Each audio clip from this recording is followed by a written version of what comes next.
एक सेठ नदी पर आत्महत्या करने जा रहा था। संयोग से एक संत भी वहां थे। संत ने उसे रोककर कारण पूछा तो सेठ ने बताया कि उसे व्यापार में बड़ी हानि हो गई है और अब उसके जीने का कोई अर्थ नहीं है।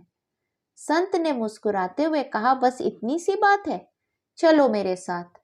मैं अपने तपोबल से लक्ष्मी जी को तुम्हारे सामने प्रकट करता हूं, फिर उनसे जो चाहे मांग लेना। सेठ उनके साथ चल पड़ा। कुटिया में पहुंचकर संत ने लक्ष्मी जी को साक्षात प्रकट कर दिया। वे इतनी सुंदर थीं कि सेठ अवाक रह गया और धन मांगना भूल गया। देखते देखते सेठ की दृष्टि उनके चरणों पर पड़ी। उनके चरण मैल से सने थे। सेठ ने हैरानी से पूछा, मां, आपके चरणों में यह मैल कैसी? पुत्र, जो लोग भगवान को नहीं चाहते, मुझे ही चाहते हैं, वे पापी मेरे चरणों में अपना पाप से भरा माथा रगड़ते हैं। उनके माथे की मैल मेरे चरणों पर चढ़ जाती है। ऐसा कहकर लक्ष्मी जी अंतर्ध्यान हो गई। अब सेठ धन न मांगने की अपनी भूल पर बड़ा पछताया और संत के चरणों में गिर गया। एक बार फिर उन्हें बुलाने का आग्रह करने लगा। संत ने लक्ष्मी जी को पुनः बुला दिया। इस बार लक्ष्मी जी के चरण तो चमक रहे थे, पर माथे पर धूल लगी थी।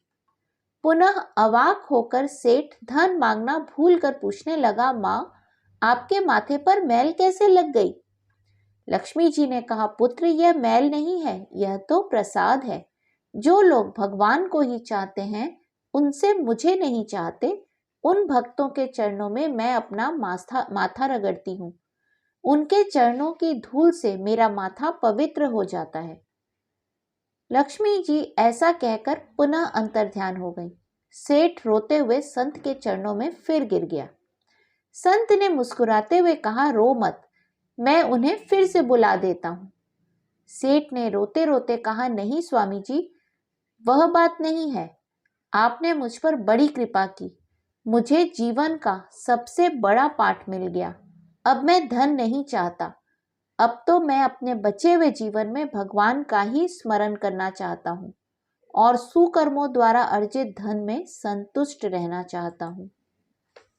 इस कहानी का संदेश मेरे दृष्टिकोण से, जब हम ईश्वर को समर्पित होकर कर्म करते हैं तो ऐसे व्यक्ति का योगक्षेम स्वयं भगवान वहन करते हैं।